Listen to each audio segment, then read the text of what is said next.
사랑하는 여러분 안녕하십니까? 오늘 또 하나님이 주시는 귀한 은혜와 사랑과 평강이 여러분 모두에게 넘쳐나는 귀한 하루가 되시기를 바랍니다.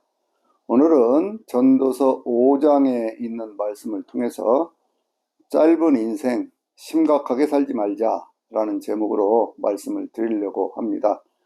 여러분 이 인생을 이렇게 쭉 살아가면서요, 이 시간이 빠르다라고 느낀 적 없습니까? 어렸을 때는요, 제 기억으로는 이 시간이 참 안 간다 그런 생각을 했고, 또 빨리 어른이 되면 좋겠다 그런 생각을 했어요. 그런데 나이가 60대 후반을 넘어가면서 이렇게 보니까요, 인생이라고 하는 것이 이 시간이라고 하는 것에 대해서 참 빠르다라는 그런 생각을 하게 됩니다. 왜 그런가 하고 생각을 해보면 어린 시절에는요, 내 주변에 있는 공간이라든지 그것들이 너무 커 보였어요. 커 보이니까 나는 작아 보이고, 그러니까 그런 속에서 시간에 대한 개념도요, 오히려 늦게 흐른다 그런 생각을 했는데, 나이가 들어가면서 주변의 사물들을 이렇게 바라보게 되면서 또 할 일들이 많아지고 그러다 보니까 자꾸 시간이 빨리 흘러간다라는 생각이 들더라고요. 이 지나온 시간들을 생각해 보면 과거 어떻게 지나갔는지 하고 생각을 해보면 그냥 어떤 것은 기억에 남기도 하고 기억에 남지도 않기도 하고 그러는데, 그래서 가만히 생각을 해보면요, 과거라고는 시간은 내 기억 속에만 남아있는 시간이다 그런 생각도 들고요. 또 그래서 오늘이라는 지금 이 시간을 제대로 살아야 내 인생의 미래에도 좋은 일들이 있게 된다는 생각을 하거든요. 그래서 오늘 지금 여기라고는 이 시간에 대한 소중함을 새삼스럽게 느끼면서 그렇게 살 수 있는 저나 여러분 되시기를 바랍니다. 제가 왜 그 짧은 인생 심각하게 살지 말자라는 그런 말씀을 드리려고 하냐면, 사실은 이 말씀이 오늘 우리가 보려고 하는 전도서 5장의 20절에 있는 말씀이에요. 우리 개역개정에는 그렇게 번역이 되어 있지 않지만 새 번역 성경을 보면 그는 인생을 너무 심각하게 살지 말아라, 인생을 행복하게 살도록 한 것이 하나님 너에게 주신 귀한 축복이다라는 말씀이 있거든요. 제가 그 말씀을 묵상하다가 생각을 한 거예요. 짧은 인생입니다. 긴 것 같아도 짧은 인생이고요. 지나온 인생보다는 앞으로 살아가야 할 인생이 더 짧다 그런 생각이 들거든요. 그래서 어떻게 살아야 될 것인가 라고 하는 것들에 대해서 바르게 결정하고 바른 목표를 향해서 사는 것, 그것이 오늘 소중한 내 인생을 아름답게 가꾸어가는 길이겠지요. 오늘 이 전도서 5장을 보면은요, 크게 보면 한 4가지 정도의 작은 작은 주제들이 있는데, 그것들에 대해서 말씀을 드려보면서, 그러면서 우리가 인생을 어떻게 사는 것이 아름답게 사는 것이냐라고 하는 것에 대해서 한 번 더 생각을 해보도록 그렇게 하겠습니다. 먼저는 어떤 말씀이 있냐면요, 우리가 하나님의 집에 들어갈 때 조심하고 그러면서 들어가는 게 좋다라는 얘기를 해요. 왜 그렇게 얘기를 하냐면, 사람들이, 어떤 어리석은 사람들은 그저 하나님의 집에 들어가면서 자기가 악하게 살면서도 그저 하나님 앞에 헌금이나 하면 그것으로 된 것으로 생각하는 사람들이 많이 있더라는 것이죠. 그렇게 하는 것보다는 하나님의 집에 들어갈 때는 귀를 열어놓고 하나님의 말씀을 들으러 하나님의 전에 들어가는 게 좋다라고 하는 것들을 먼저 말씀하고 있습니다. 여러분, 그렇죠. 우리가 신앙생활을 하면서 정말 중요한 것 가운데 하나는 뭐냐면, 하나님이 내 인생 가운데 뭐라고 말씀하시는가를 듣고 그 말씀을 따라서 사는 것, 이것이 소중한 것이죠. 그런데 우리는 흔히 많은 경우에 그것을 놓치는 경우들이 있습니다. 그래서 그렇게 하지 말고요, 무슨 헌금이나 하고 뭐 이렇게 하면 되는 것으로 생각하지 말고, 하나님 내 인생 가운데 주시는 말씀이 무엇이냐라고 하는 것을 잘 깨달아서 그 말씀이 인도하는 길로 가면 그 길에는 빛이 있고 그 길에는 생명이 있다 라고 하는 것이 성경이 하는 말씀이잖아요. 그러니까 늘 우리는요, 예수님께서 우리에게 주신 그 말씀 기억해야 됩니다. 귀 있는 자는 들을지어다 라고 말씀하신 주님께서 또 계시록에 있는 말씀 보면 그 귀 있는 자는 성령이 교회들에게 하시는 말씀을 들을지어다 라고 말씀하거든요. 그래서 우리는 말하는 것도 중요하고 말하는 것들이 소중하지만 경청할 수 있는 그런 귀가 열려져야 됩니다. 주여 말씀하옵소서 종이 듣겠나이다 라고 하는 이런 자세가, 이것이 훨씬 더 소중하다 그런 얘기예요. 두 번째는 어떤 얘기냐면, 사람들이 말을 많이 하다 보면은요, 그것이 어리석은 말도 많고, 또 꿈이 많다 보면 근심도 많아지니 말을 줄여라, 그렇게 얘기를 합니다. 이 말에 대한 어떤 그 이야기를 하면서요, 그래서 더 중요한 것은 뭐냐면, 하나님을 경외하는 것, 그걸 바로 익히는 것이 중요한 건데, 그 가운데 하나를 함부로 서원 기도하지 말아라, 그렇게 말씀하고 있거든요. 이 소원 기도라는 것이 무엇일까요? 내가 하나님 앞에 소원 두고 기도하고 그 소원 두고 기도한 것들을 반드시 이루어 가겠다고 하는 그런 다짐이 있는 겁니다. 근데 소원 기도에 대한 그런 교훈을 이 성경은 지금 뭐라고 말씀하고 있냐면요. 너는 함부로 입을 열어서 하나님 앞에 나 이렇게 하겠습니다 라고 말하지 말라는 거예요. 왜냐하면 하나님은 하늘에 계시고 너는 땅에 있지 않느냐. 그리고 네가 서원한 것이 있으면 반드시 하나님께서 맹세하고 약속한 것이 있으면 그건 지켜야지. 그걸 지키지 않음으로 해서 네가 했던 모든 일 가운데 오히려 재난이 미치는 그런 일은 없어야 되지 않겠느냐라고 권면하고 있습니다. 우리가 기도하지요. 기도하는데 여러 가지 많은 기도가 있는데 일상적인 생활 속에서 하는 기도는 그 많은 어떤 그런 모습들이 있잖아요. 그저 우리가 하나님 앞에 기도하는 기도가 있고요. 또 불의저 기도하는 기도도 있고요. 어떤 데는 하나님의 자비를 구하는 그런 간구도 있고요. 여러 가지 기도들이 있습니다. 그러나 서원 기도는 하나님 이렇게 해 주십시오. 그러면 내가 이렇게 하겠습니다. 라고 하는 거거든요.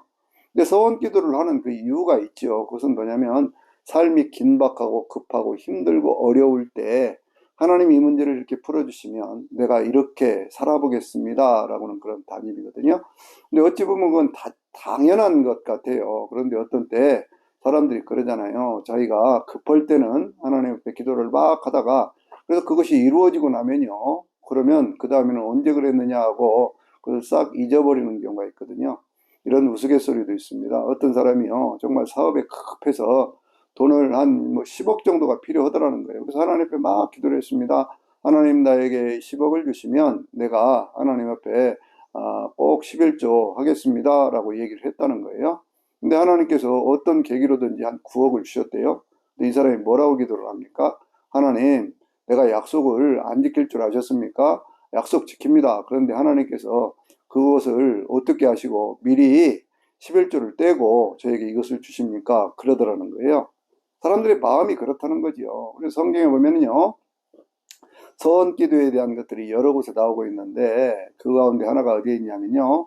그 레위기 27장에 보면 하나님 앞에 서원하면서 기도하는 것 가운데 사람에 대해서 가축에 대해서 혹은 집이라든지 뭐 토지와 같은 것들을 하나님 바칠 때 그런 내용들이 있어요. 그리고 민수기 30장을 보면 서원한 것을 갚지 못하게 될 때에는 그것을 이러이러한 방법으로 풀어라 라고 하는 것이 있는데 그 가운데 하나는 뭐냐면요. 내가 하나님 앞에 어떤 것을 서원을 했어요. 서원을 했는데 서원한 것을 제대로 지킬 수가 없습니다. 그러면 그것을 어떤 뭐 토지를 바치기로 했다, 무엇을 하기로 했다 그랬을 때 그 가격의 5분의 1을 더해서 그것을 갚아라 그렇게 말씀도 하고요.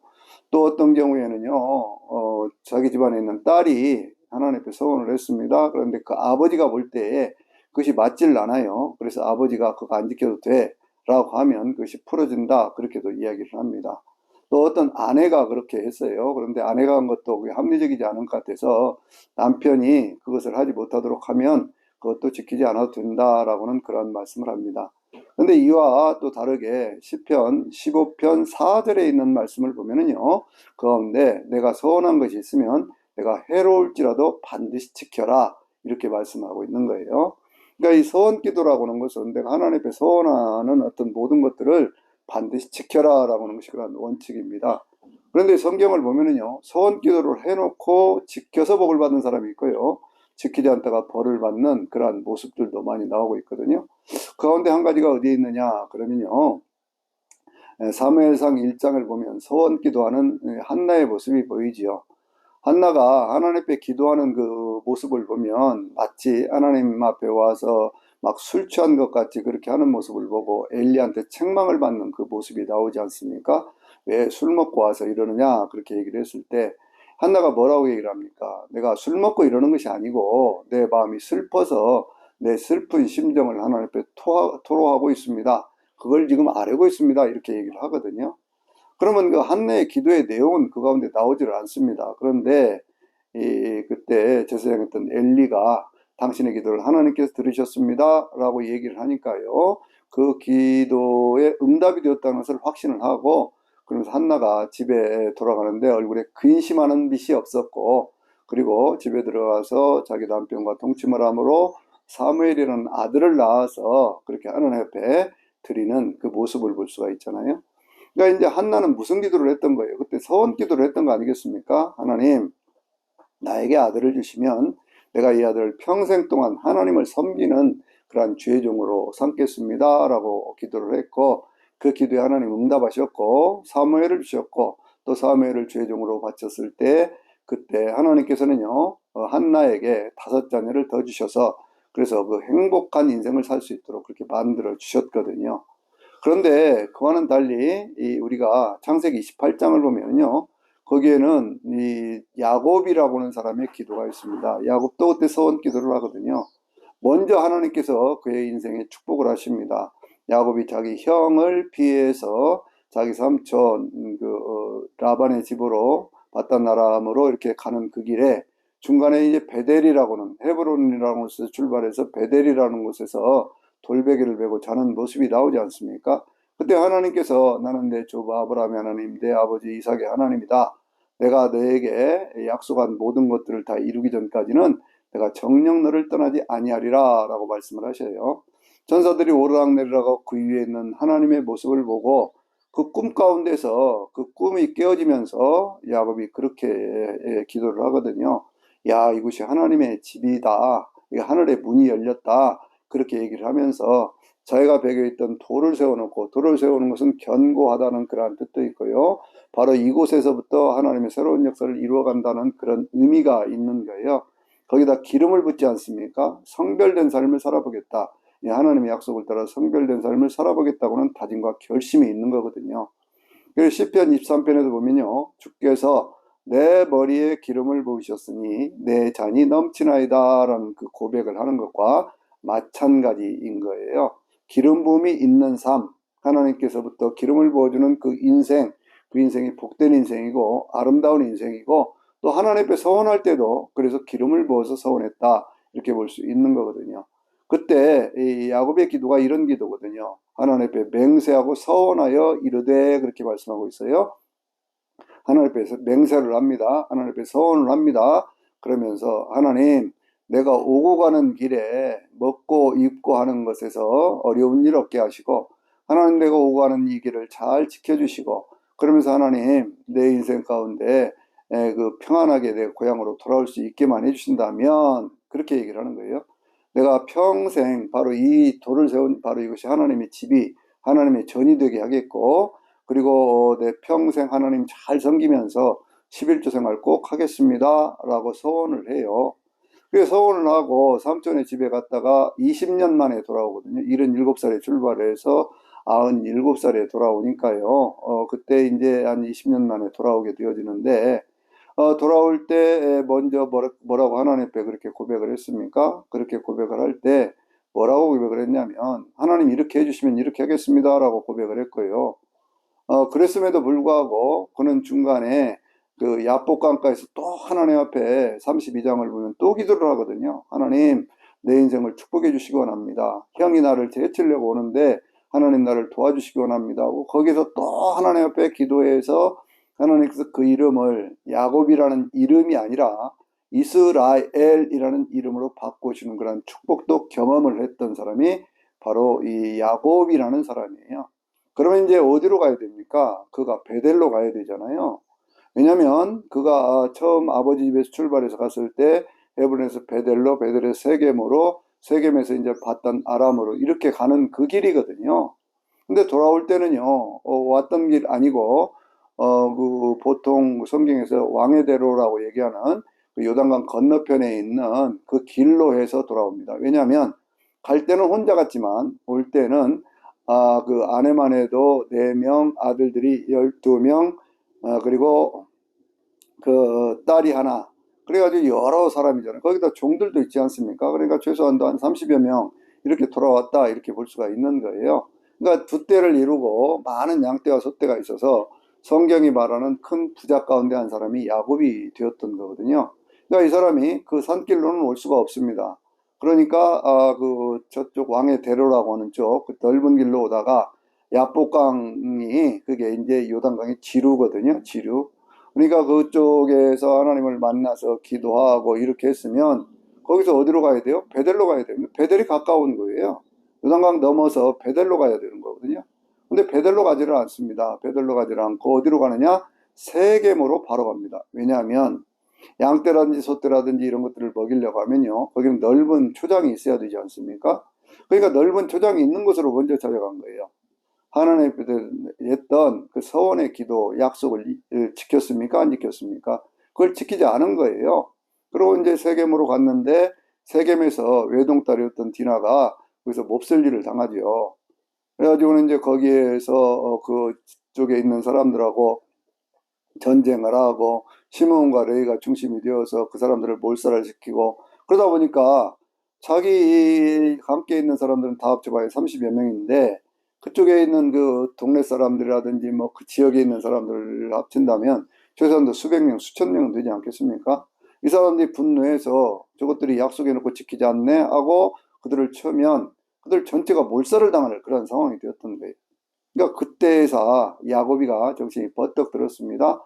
그래가지고 이거 아니구나. 내가 하나님 앞에 서원한 것이 있었는데 하나님 앞에 서원했던 바로 그 자리로 가서 내가 하나님 앞에 예배를 드려야 되겠구나 하는 생각을 하게 되어지는 것입니다. 그래가지고 그때서야 그 자기 집에 있던 모든 우상을 섬길 때 있던 옷이라든지 무슨 금고라든지 뭐 이런 것들 전부 상수리나 말에도 다 묻어놓고 베델로 가서 하나님 앞에 제단을 쌓는 그러한 모습이 보여지고 있어요. 베델이라고 하는 곳의 원래 이름은 우스인데 우스는 인생의 사연도 많고 고통이 있고 고난이 있다라는 것이고 이 베델이라고 하는 것은 하나님의 집이라고 하는 것이거든요.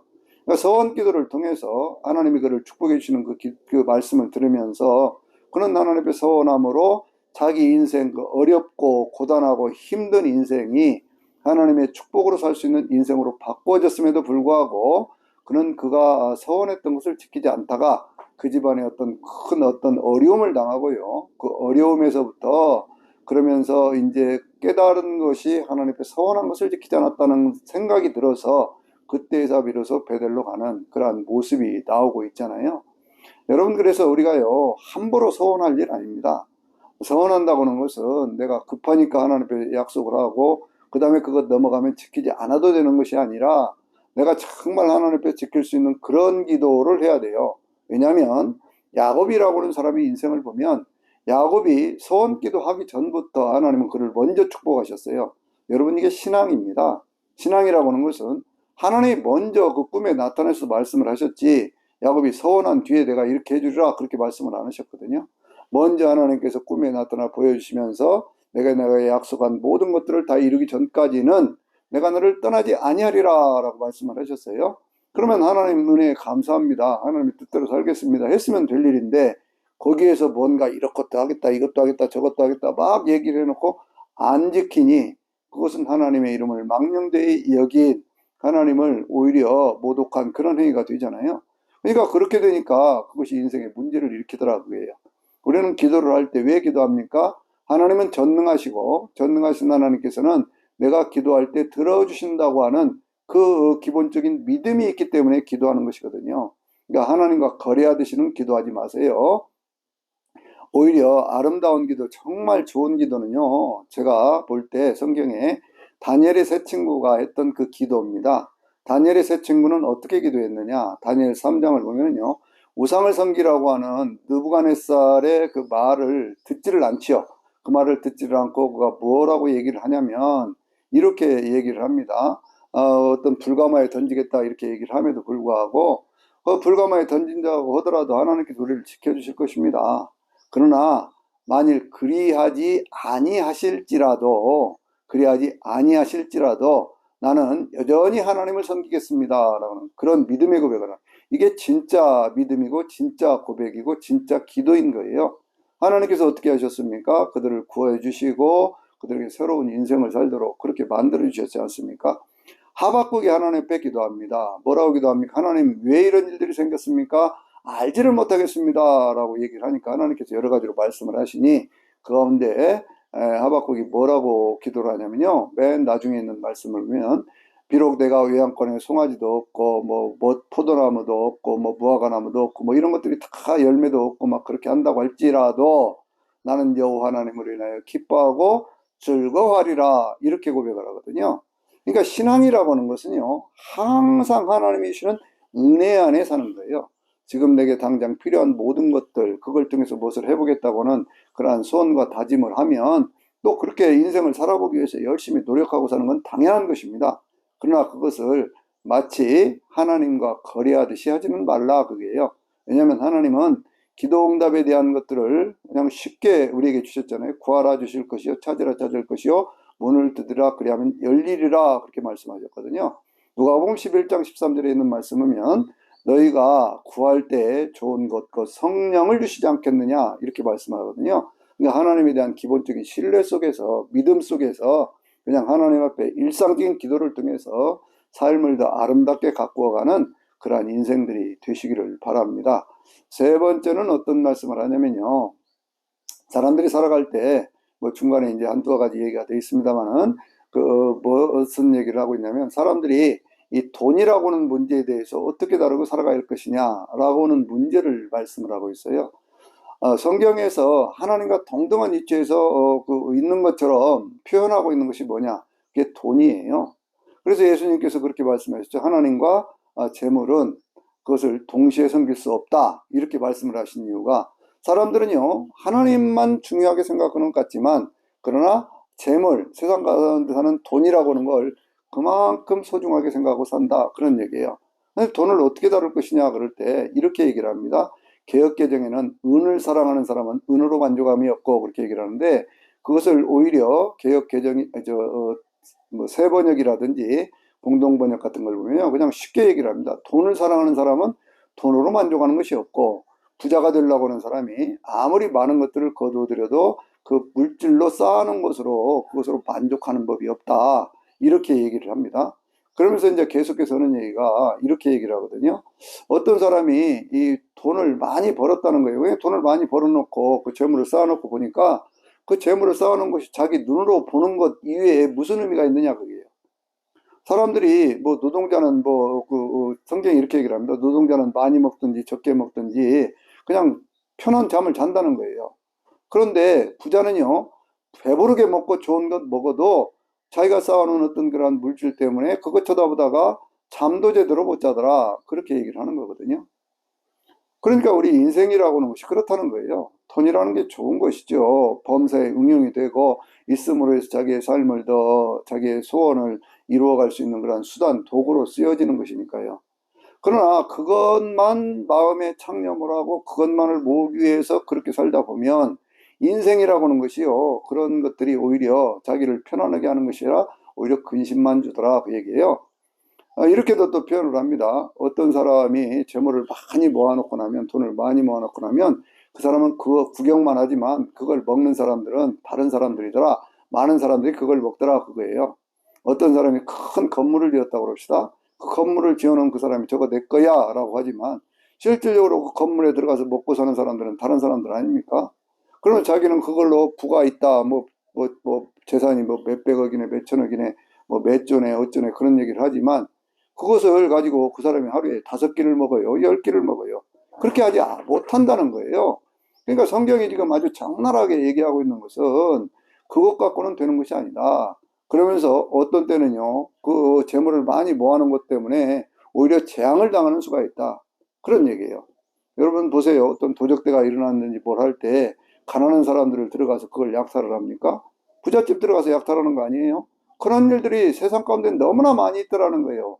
재산을 너무 많이 모아놨기 때문에 그것 때문에 해를 당하는 사람도 있고 나중에 그 자식을 낳아놨는데 자식들한테 돈 한 푼 물려주지 못하고 그렇게 세상을 떠나는 걸 보면 이것도 정말 악한 일 아니냐는 거예요.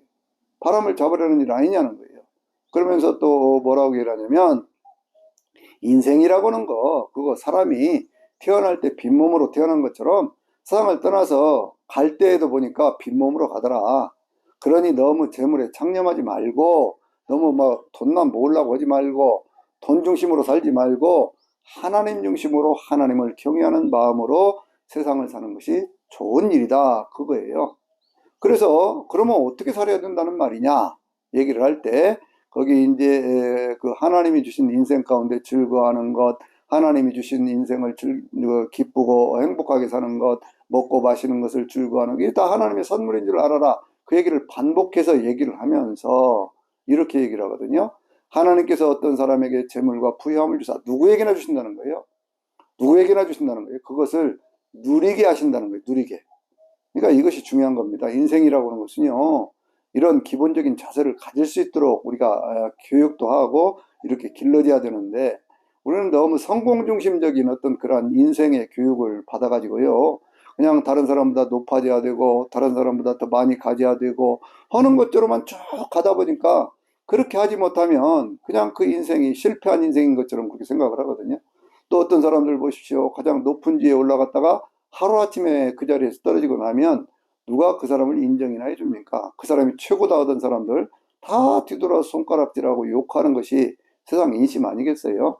그러니까 기본적인 자세를 성경은 뭐라고 얘기하냐면 누리며 살아라는 거예요. 누리며. 인생, 자기 존재, 삶에 있는 그 인생 자체, 내게 주어진 이 시간이라고 하는 것, 내 인생이라고 하는 것이 이 자체가 하나님의 선물인 줄로 알고 네가 살아있는 동안에 그렇게 하나님께서 주신 것으로 누리며 살아라. 19절에 있는 말씀 보면요, 하나님께서 정한 것들을 다 자기 몫을 하나님에게 각 사람에게 주신다. 그렇게 얘기를 하거든요. 저는 이 말씀에서요, 큰 은혜를 받았어요. 이 말씀을 묵상하고 묵상하다가, 아, 하나님이 내 인생에 주신 것은 내가 필요한 것들을 채워주시는 것이구나. 이스라엘 백성들이 출애굽을 했을 때 날마다 하늘에 만나를 내리시던 하나님, 그러면서 그날 필요한 것들을 채워주신 하나님, 60여 년 이렇게 살다 보니까요, 지금까지 어떻게 살았느냐 하고 돌아보니까 그날 하나님께서 숨쉬게 하시고, 그날 먹여주시고, 그날 재워주시고, 그렇게 하면서 여기까지 살아왔지, 내가 내 힘으로 살아온 것이 아니구나 라는 것들을 이 말씀을 보면서 새삼스럽게 깨달은 거예요. 정한 것들을 하나님께 주신다는 거예요. 그러니까 어떤 사람이 뭐 돈을 많이 가졌다고 그래서 그것 갖고 부러워할 것도 아니고, 또 너무 없다고 그래서 그것 갖고 그 사람의 어떤 그런 인생을 비관할 것도 아니더라는 거예요. 그 사람이 살아갈 수 있는 인생이라고 하는 것은 하나님께서 주신 것이고 필요한 것들은 채워주시기 때문에 살아가는 인생의 기본 자세를 그렇게 가지라는 거예요. 그러다 보면 하나님께서요, 그 모든 것들 가운데 삶을 기쁘게 살 수 있도록 그렇게 만들어 주신다라고 하는 거거든요.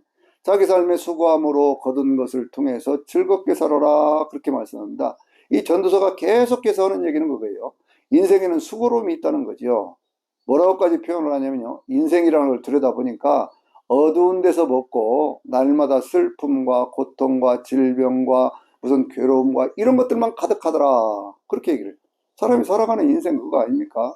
사람이 살아가는 인생이라고 하는 것이 괴로움의 어떤 그런 측면에서 보면요, 살아가는 것 자체가 늘 슬픔도 있고 어떤 때는 막 고통이 있고 어떤 때는요 그런 가운데서 먹고 사는 것 자체가 힘들고 어렵고 그러다가 질병에 시달려서 나중에 죽을 때 보니까 다 병들어 죽잖아요. 그런 것들이 인생이더라는 거예요. 그런데 왜 그런 인생, 그 인생 가운데 주어진 시간, 하나님이 내게 주신 인생, 이것을 헛되이 낭비하며 사느냐. 헛된 목표 세우지 말고 내가 내 인생 가운데 주어진 그 하나님의 은혜와 축복을 그걸 누리면서 살아라는 거예요. 누리면서 살아라는 거예요.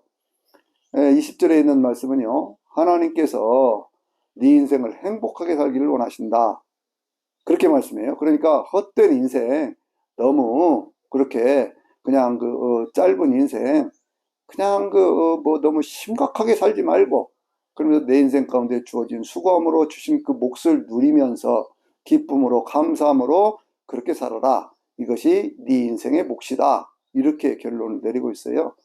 이 전도서에 있는 말씀은요, 늘 우리가 보면 볼수록 참 인생의 다양한 면들을 보여주면서, 그러면서 우리가 인생을 어떻게 살아가는 것이 가장 귀한 것인가 라고 하는 것을 알게 해요. 우리가 기본적인 자세는 뭐예요?